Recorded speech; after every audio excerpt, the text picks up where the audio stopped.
తెలుగు చిత్ర పరిశ్రమ మొత్తం ఒక్కసారిగా నివ్వెరపోతుంది. ఎవరికి చెప్పాలి? ఏం జెప్పాలి? ఏం జరుగుతుంది?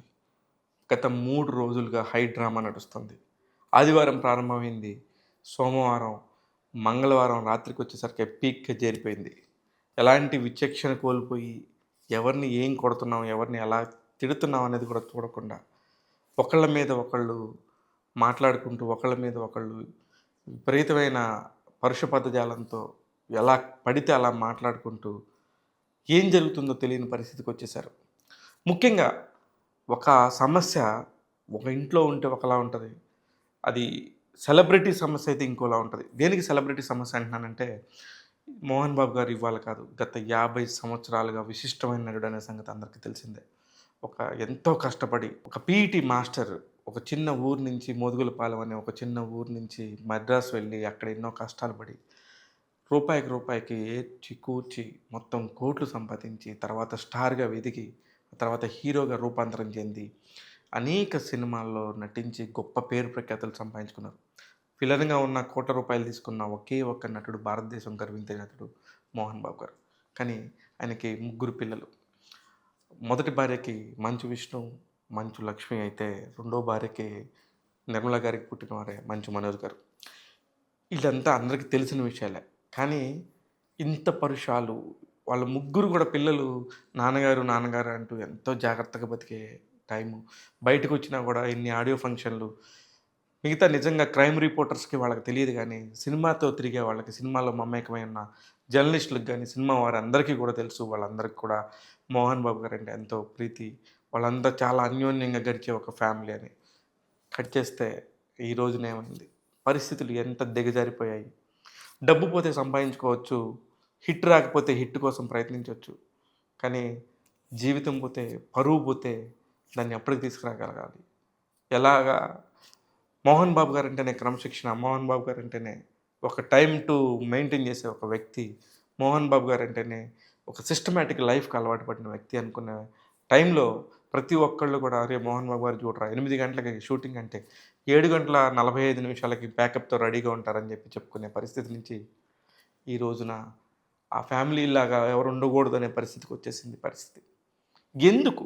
ఎందుకు అంటే ఇంటర్నల్ వ్యవహారాలు. ఎప్పుడైతే నువ్వు పబ్లిక్ ఫిగర్ లాగా వస్తావో, అది మేము మా ఇంటి వ్యవహారం, మా ఇంట్లో వ్యవహారం మాత్రమే అంటే సరిపోదు. ఎప్పుడైతే నువ్వు మేకప్ ఏసుకొని, ఎప్పుడైతే నువ్వు స్పోర్ట్స్ రంగంలోన గానీ, రాజకీయ రంగంలో గానీ, సినిమా రంగంలో గానీ, అద్వితీయంగా పైకెదుగుతున్నప్పుడు అందరూ మీడియా కూడా చాలా సపోర్ట్ చేసింది. ఎట్లా సపోర్ట్ చేయబట్టే మీరందరూ కూడా నిజంగా ఆకాశంలో ఉన్నారు. కానీ అదే మీడియాని ఈ రోజున విచక్షణారహితంగా కొట్టే పరిస్థితికి రావటం అనేది నిజంగా బాధాకరం. నిజంగా మీకు నిజంగా బాధ కలిగి ఉండొచ్చు. కానీ అక్కడ కొంచెం విచక్షణ కోల్పోకుండా ఉంటే సరిపోయి ఉండేది. ఇది మీ సినిమా యూనిట్ కాదు. ఇది మీ సినిమాకి సంబంధించిన నటీనటులు కాదు. వీళ్ళంతా బయట నుంచి వచ్చి వాళ్ళ పొట్టకూటి కోసం వాళ్ళు ఎంతో కష్టపడి పనిచేసే ఒక మీడియా వాళ్ళు. వాళ్ళకి కూడా కొద్దిగా రెస్పెక్ట్ ఇవ్వాలి. శృతి మించుండొచ్చు. మించున్నప్పుడు కూడా దానికి తగ్గట్టుగా మీ వ్యవహారాలు పోలీస్ స్టేషన్ దాకా వెళ్ళకపోయినట్టయితే ఎవరు మీ ఇంటికొచ్చి మాట్లాడే పరిస్థితి కూడా లేదు. కానీ ఇవన్నీ దాటిపోయినాయి. నిజంగా మోహన్ బాబు గారి గురించి, మోహన్ బాబు గారి గొప్పతనం గురించి చెప్పాలంటే కొన్ని గంటల సేపు సరిపడి చెప్పొచ్చు. అంత మంచి కంటెంట్ ఉన్న వ్యక్తి ఈ రోజున ఎంత డిజాస్టర్‌గా రోడ్డు మీదకొచ్చేసారు. ఫ్యామిలీ అంతా కూడా ఎన్ని ఇబ్బందికర పరిస్థితుల్లో ఉన్నారు. నిన్న మోహన్ బాబు గారి వాయిస్ రిలీజ్ చేసినప్పుడు విన్నప్పుడు నిజంగా చాలా బాధేసింది. మనోజ్, నువ్వు నా బిడ్డవి. లక్ష్మీ ప్రసన్న, విష్ణువర్ధన్ బాబు, మనోజ్ కుమార్. నిన్ను ఎలా పెంచానురా నేను? అందరికంటే నిన్నే గారాబంగా పెంచానురా.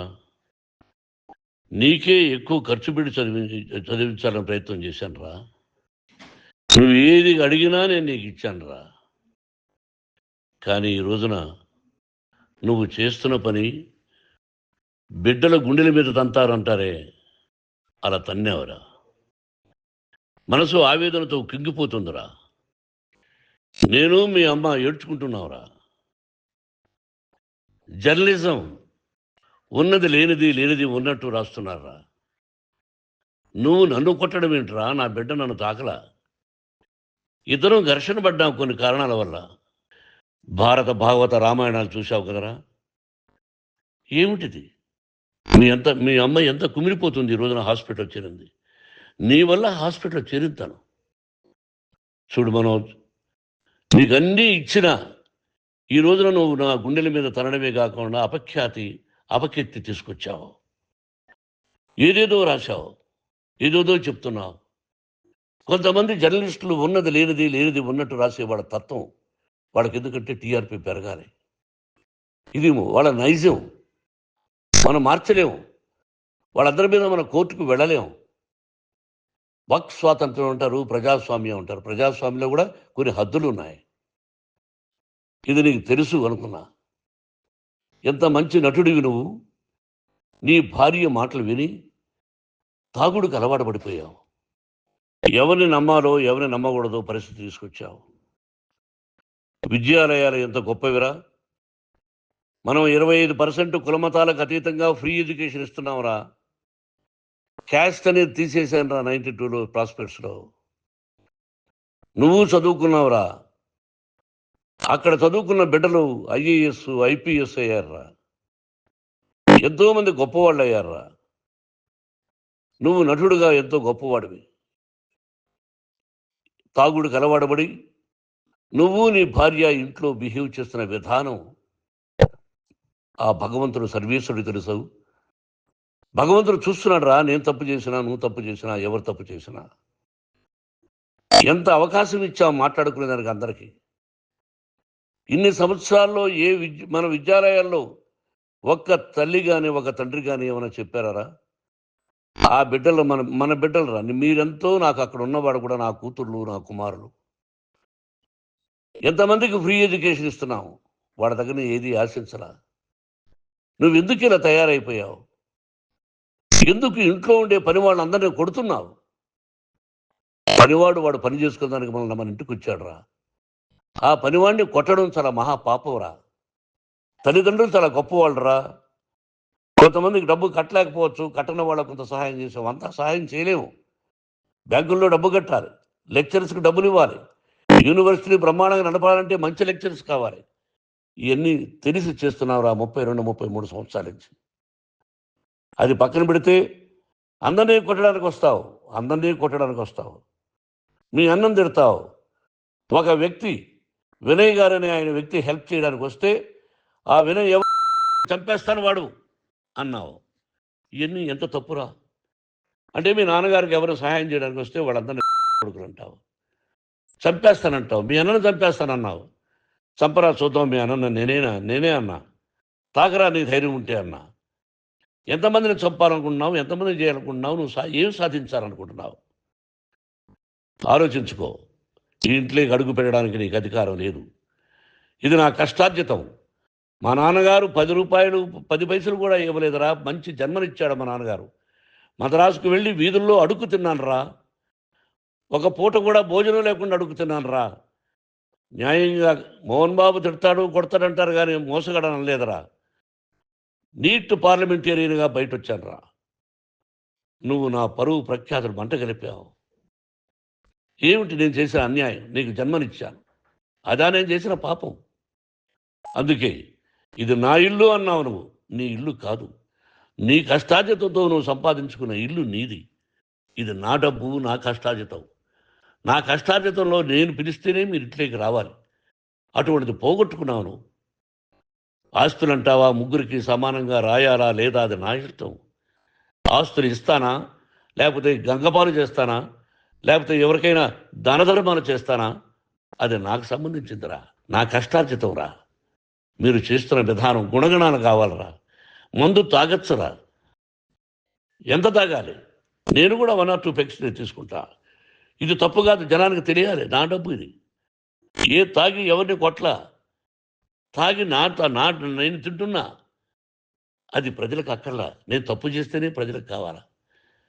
ఇవన్నీ ఉన్నాయిరా. ఇవన్నీ తెలుసుకో. జర్నలిస్ట్ సోదరులారా, మీకు నా గతాన్ని తెలుసు, నా భవిష్యత్తు, నేను ఎక్కడి నుంచి వచ్చాను కూడా మీకు తెలుసు. ఈ రోజున మీరు రాస్తున్న విధానం, నా బిడ్డ నన్ను కొట్టాడన్నారు. ఎంత తప్పు. ఈ రోజున నా బిడ్డ మీద కోపంతో అవును చెప్పచ్చు. కాదు, వాడు నా మీద చెయ్యెత్తలేదు. నేను ఘర్షణ పడ్డాం. ఘర్షణ వేరు, కొట్టుకోవడం వేరు. మీ కుటుంబాల విషయాలు, మీ యజమానుల కుటుంబాల విషయాలు మేమెవరు జోక్యం కలుగ చేసుకోరా. మేము నటీనటులం. మాది తప్పుంటే నటుడుగా నన్ను ఫెయిల్యూర్ అని రాయండి. నా నటన బాగలేకపోతే రాయండి. బట్ ఇంటి లోపల సందులో నుంచి చూస్తూ తప్పు చేస్తున్నామని ఉన్నది లేనిది, లేనిది ఉన్నట్టు రాయకండి. మీకు నా హృదయపూర్వక నమస్కారాలు. ఇన్ని రోజులు హృదయపూర్వకంగా ఎంకరేజ్మెంట్ చేశారు. ఆ ఎంకరేజ్మెంట్కు నమస్కారం చేసుకుంటూ I love you all. I love you police department. మీరు న్యాయంగా, ధర్మంగా నడుచుకోండి. ఎవరికి తొత్తుల్లాగా ఉండొద్దండి అని మనవి చేసుకుంటూ నేను సెలవు తీసుకుంటాను. Thank you very much for all the journalist. ఇక్కడ ఫుల్ స్టాప్ పెట్టండి, ఫుల్ స్టాప్ పెట్టండి. Thank you very much. ఎక్కడ ఎలాంటి మనిషి, ఎంత గొప్ప మనిషి, ఎలాంటి పరిచయాలు, ఎంత అద్వితీయమైన జీవితం ఒక్కసారిగా కుప్పకూలిపోవటం, పద్మశ్రీ వచ్చటం, రాజ్యసభ మెంబరు, రాజ్యసభ ఎంపీగా ఉన్నాడు, అలాగే పొలిటీషియన్గా ఉన్నారు, నిర్మాతగా ఉన్నాడు. ఇలా ఒకటి కాదు, ఏది ఏమున్నా సరే మీలో మీరు కనుక తేల్చుకుని ఉంటే కనుక చాలా బాగుండేది. ఎవరి ఫ్యామిలీస్లో అయినా ఉంటాయి. మోహన్ బాబు గారు, మనోజ్ గారు, విష్ణు గారు అందరికీ చెప్తున్నాం. అందరూ మీకు ఎవరెవరికి ఏం చెప్తే ఎలాంటి ప్రాబ్లం వస్తుందో అన్నట్టుగా సినిమా ఇండస్ట్రీ మొత్తం మీ గురించి ఆలోచిస్తూనే ఉంది. చాలామంది బాధపడుతున్నారు. చాలామంది బాధపడే టైంలో మీరు శృతి మించి ఎప్పుడైతే మీడియాపై దాడి చేశారో, ఇది ఇప్పుడు మీ సమస్య కాదు, మీ ఇంటి సమస్య కాదు, మొత్తం వ్యవస్థ సమస్య. మొత్తం వ్యవస్థ అంతా ఒక్కటైపోయింది. ఇందులో నుంచి మీరు బయటపడటం మాత్రం చాలా చాలా చాలా కష్టం సార్. ఎందుకంటే ఎన్ని సారీలు చెప్పినా, ఎంత ఇబ్బందులు పడ్డా, ఒక వ్యక్తి మీద విపరీతంగా దాడి చేయటం, అతనికి చాలా పెద్ద ప్రమాదం జరగటం అనేది కళ్ళ ముందు అందరూ చూస్తూనే ఉన్నారు. ఏదేమైనా కూడా మీ మీ యొక్క అద్భుతాలన్నీ కూడా మేము దగ్గరుండి చూసాము యాజ్ ఎ సినిమా జర్నలిస్టులుగా. మీ అందరూ ఎంత కష్టపడి ఒక స్థాయికి వచ్చారు అని చూసి, ఇంత ఇంత ఇంత ఇబ్బందికర పరిస్థితుల్లో మీరున్నప్పుడు నిజంగా బాధగా ఉంది. ఏదేమైనా కూడా మీరు బేషరతుగా మీడియాకి సారీ చెప్తూ, మీకు తగిన ఎట్లాగో చర్యలుంటాయి. ఇవాళ ఫిల్మ్ జర్నలిస్ట్ అసోసియేషన్ కానీ, మిగతా మీడియా సంఘాలన్నీ కూడా, తెలంగాణ అసోసియేషన్ ఆఫ్ జర్నలిస్టులు కానీ, అందరూ కూడా మిమ్మల్ని ఖండించే పరిస్థితికి వచ్చారంటే ఇంక ఇక్కడి నుంచి మిమ్మల్ని ఎవరు కాపాడాలి ఏంటనేది మీరే ఆలోచించుకోండి. కొద్దిగా విచక్షణ కోల్పోకుండా చూసుకొని సమస్యల్ని పరిష్కరించే మార్గంలో ప్రయత్నిస్తారని చెప్పి మనస్ఫూర్తిగా కోరుకుంటున్నాం. వీలైనంత తొందరగా మీరు ఈ చిక్కుముడుల నుంచి అన్నిటి నుంచి బయటపడి సాధారణ జీవితంలోకి రావాలని చెప్పి మనస్ఫూర్తిగా కోరుకుంటున్నాం సార్. చూస్తూనే ఉండండి ట్యాగ్ తెలుగు. ఇలాంటి అనేక విషయాలను మీకు ఎప్పటికప్పుడు అందిస్తూ ఉంటాను. నేను శివ మల్లాల.